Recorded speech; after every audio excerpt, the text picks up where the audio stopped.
And we have a special speaker today. He's over Los Angeles. He's attending the forums all the way. Is a special friend of us and a true hero, Mr. Edward Griffin. Edward, can you hear me? Yes, I can. Okay. I hope you can hear me. Yes, very well. Edward, we have a big TV screen on the wall so the audience and the member of the press can see you very clearly. Okay, let me have a brief introduction of the speaker, this special speaker. Edward Griffin is an author, a lecturer, filmmaker. He's a very powerful speaker. He's the author of the book, The Creatures of Jekyll Island and the World Without Cancer. He's a conspiracy theorist.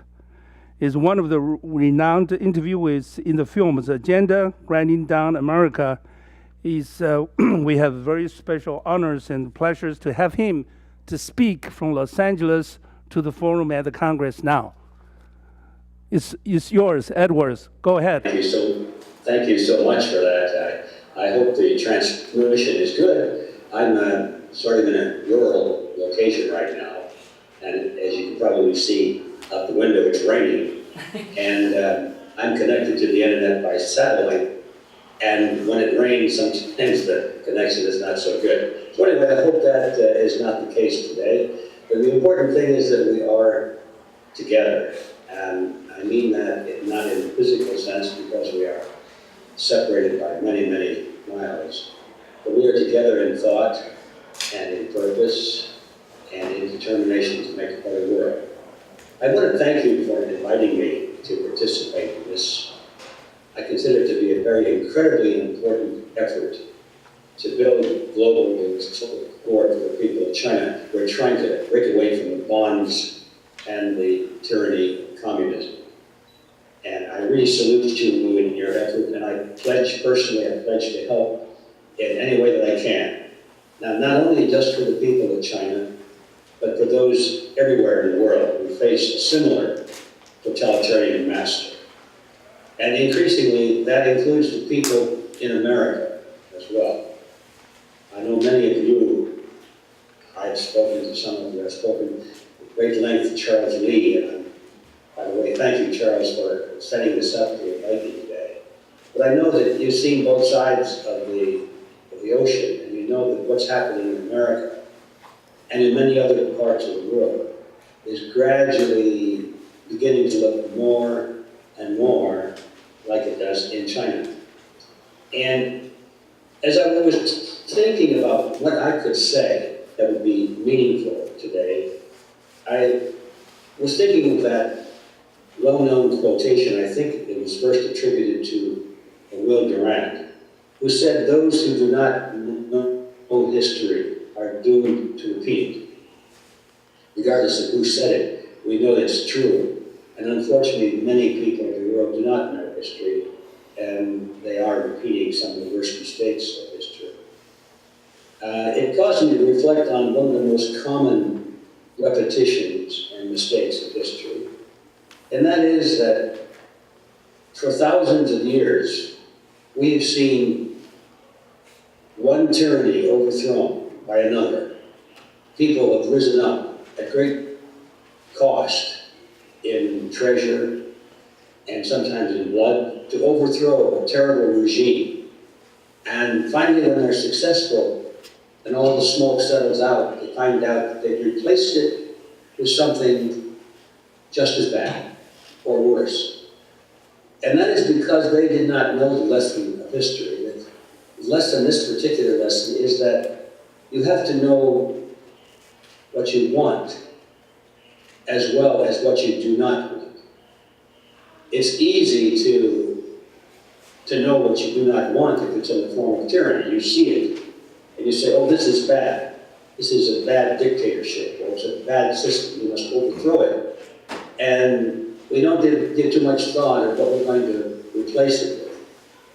And quite often we become focused on events and personalities, and we say, well, this person is bad, or that party is bad. If we could just get a good person into office, or a good party into office with good people in it, then everything will be fine.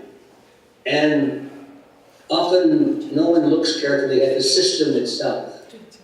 Because another lesson of history is that the system will dominate. If you have a bad system based on bad principles, then you put good people into the system, and the system will corrupt or destroy the person. The temptations are great. We've seen many good people go into political positions here in America. And they go in with good intentions, and they're all for the right causes, but then they become engulfed in this huge animalistic machine. That they become engulfed in this system, the beast, as we sometimes call it, and they change. And so this is what I wanted to just touch on briefly today, because I became aware of this issue back in the 1960s. Yeah, I was in full gear in the 1960s on this issue. And today I'm 86 years old, so you know I was a young guy back in the 1960s, and I became curious about this factor, why one tyrannical regime is overthrown by another one, and by another one, and by another one. And I wound up at the Communist Bookstore in Los Angeles on Larchmont Street. It was called the People's Bookshop. I went down there out of curiosity to see what makes these people tick. Why do they do what they do? And they seem like they're so sincere, and yet they do the most awful, horrendous things. But it seemed like they started off with high ideals, but something happened to them along the way. And I was curious, so I went to the bookstore, and I bought all these books, and I read them. Of course, I started with Marx, Das Kapital, and Communist Manifesto, and then I progressed to the writings of Vladimir Ilyich Lenin, and then I read most of the works of Stalin, and of course I got around to Mao Zedong, and a little red book that I'm devouring all this stuff. And I attended some study groups. They called them study groups, but they were recruiting groups. They tried to recruit me into the Communist Party. And I let them think I was interested because I wanted to really find out what was going on inside their brains. And I did find out. But the thing I didn't expect was that after I read all of these books, I decided to look at some of the other books by people who we used to think were the opposite. We were told in those days, and still we're told, that communism is over here on the left, and fascism and Nazism is over here on the right, and they're opposites, they said. And so I thought, well, how can that be? If we don't like the Nazis, we don't like the fascists any more than we like the communists. How can they be opposites? So I read, Adolf Hitler's Mein Kampf. I read Mussolini's works, he did mostly essays. And I started to take notes. And I was amazed to discover that there are really in the world, in the Western world today, there are only two ideologies. And it's not communism versus Nazism.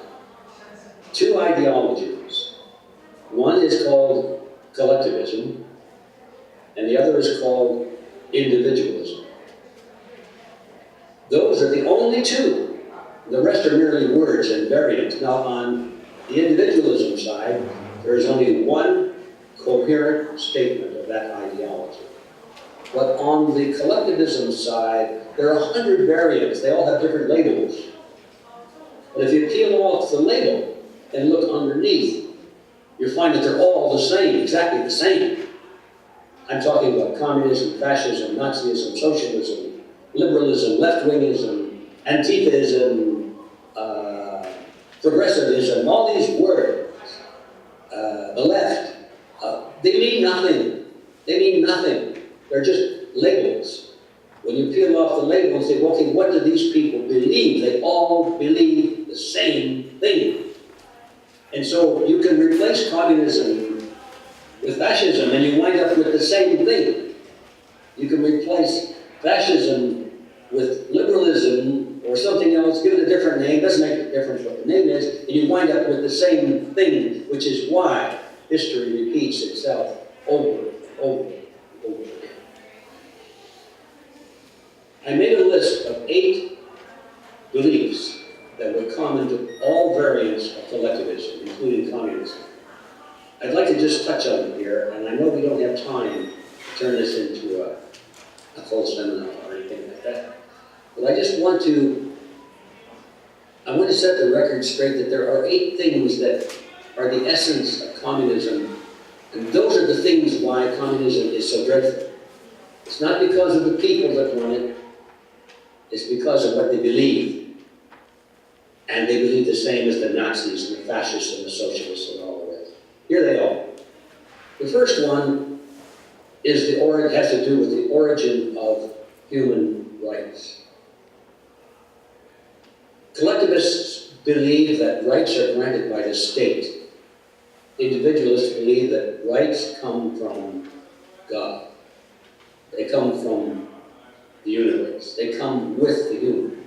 You're born with rights. No one gives you rights. They're part of your intrinsic nature. Collectivists say, no, that's not true. You are part of a state, and we will give you the rights, and therefore we can take them away if we feel that's necessary. You look at all of the collectivist systems of the world, and they all have that belief. And I'm including now the most collectivist group of them all, called the United Nations. You will find this idea that the state grants rights embedded in their draft covenant on human rights. I urge you to read those documents. You'll find that the United Nations is solidly based on the same foundation of communism. They don't call it communism. They call it something else. But it's the same. They believe that human rights come from the state. And of course, the problem with that is that if the state can grant you the rights, the state also can take them away, which is exactly what happens under all collectivist systems. All they have to do, for example, the first example of this comes from the Soviet Constitution. It says in the Soviet Constitution that we have all these rights, the right to a job, right to freedom of speech, even right to religion.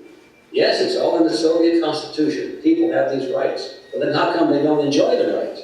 Well, you go and read it carefully, and it says, for example, all people in the Soviet Union have a right to employment or free speech. And then comes the word except. Except, what's that exception? Except as may be provided for by law, except. And you find that exception in all of the rights. You have these rights except when there's a law that takes them away from you. And so all they have to do is grant you the rights, and then if you don't do what they want you to do, they pass a law and say you no longer have those rights. And that's built into the United Nations draft covenant human rights, taken right from the Soviet Constitution. And all of the collectivist systems of the world have that same provision. I can talk more about that, but you get the idea. Now, the only other element I'd like to talk about at length is perhaps the foundation of it all, and that is that collectivists believe that the group is more important than the individual, and that the individual must be sacrificed, if necessary, for the greater good of the greater number. I was taught that in school. I believed it in school. It sounded like a high ideal. The greatest number, that's democracy, isn't it? Whatever the majority wants, the majority should get, right? Well, I didn't realize that when I was given that propaganda in school. With all collectivist systems, that the majority is always right. There should be no limits on the majority. And so, for example, if you have a lynch mob, there's only one dissenting vote, and he's at the end of the rope.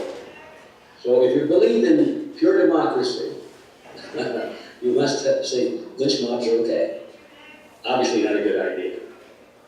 The flaw in that argument is that the group doesn't even exist. I know that's kind of a weird thought, isn't it? But the group is not something that exists. The group is a concept. It's an idea in the mind. It's an abstraction held in the mind, like mathematics. It's like the number 4. 4 does not exist. It's an abstraction. So you cannot touch a group. You can touch individuals, they exist, but the group is an abstraction, you can't touch it. Like a forest. Forest doesn't exist, it's an abstraction, you can't touch a forest. But you can touch trees. And all of the trees mathematically is this abstraction called forest. The same thing with group. Group is an abstraction. And when you say that the group, which is an abstraction, doesn't even exist, that the group has rights that are above the rights of individuals who do exist, you've made a terrible, terrible mistake. Because you set in motion an ideology which allows demagogues to say, I speak for the group, or our party speaks for the group, which doesn't exist. And you've created a mechanism by which corrupt individuals claiming to speak for the group now become tyrants, and you're supposed to say it's okay because they represent the group. That is at the heart of all collectivist systems of the world. And if you look at all the major countries of the world, including the United States of America, you will find every one of these collectivist principles embedded in the concept.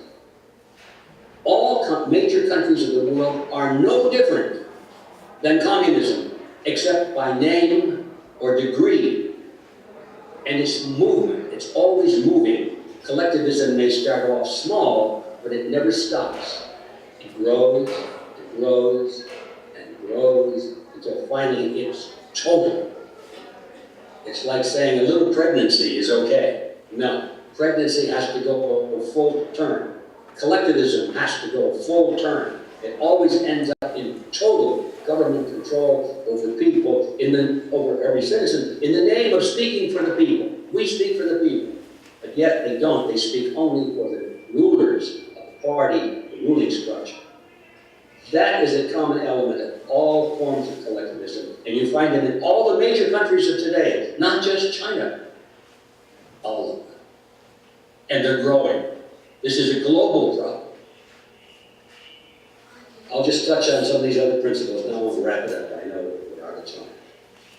But there's an element of coercion versus freedom. Individualists believe in freedom of choice. Collectivists say, no, it's a good idea, we're going to force you to do it. Property rights is very much an individualist philosophy. Collectivists say, no, you don't have property rights. Nobody owns anything. You must depend on the state for everything. Collectivists believe in government control of the money system. Individualists believe you should have freedom of choice. You can use anything you want to for money. Equality versus inequality under law is a major one. Everybody says they believe in equality under law, but collectivists do not practice it. They write laws to create inequality. They write laws to create some kind of a social order that they like, and in order to do that, they have to treat different classes of people differently. And so the basis of collectivism is inequality under law. And finally, all collectivist systems have the great leader, the man who speaks for everybody, and the party that supports the man. And you find that in all of the major countries of the world today, increasingly so. The United States didn't start out that way, but it sure ended up that way. And finally, is the proper role of the state. That's the most important thing of all. I believe it's kind of a catch-all concept. The purpose of the state, when you think about it, is defensive. It should be defensive. A just state should defend, not govern. Do we want government at all? What's the purpose of government? To govern. Who wants to be governed? Nobody I know of. What we want from the state, from the just state, is to be protected in our lives, liberty, and property. That's all. Protect our lives, our liberty, and our property. That's the function of the state. Not to tell us what to study in school, or what to think, or how to live, or who to hire, or what thoughts to have. No. Where would the government get that power? If nobody has that power themselves, how can you delegate it to the people you elect to office? If I can't tell my neighbor what to teach his kids in school, how come I can go to the polls and elect a politician who's now going to write a law that's going to tell my neighbor what to teach in school? If we don't have the power to coerce people, except in defense of life, liberty, and property, then the state itself should not have that power either. So there you have 8 different things, and I think this is very important in any discussion where we're thinking about overthrowing a tyranny, because we have to think of what are we going to replace it with. I hope that this time around we will learn the lesson of history, and we will replace the system of collectivism with a system of individualism, which will honor liberty, privacy, and human dignity of all people on earth. Thanks for letting me speak. Thank you.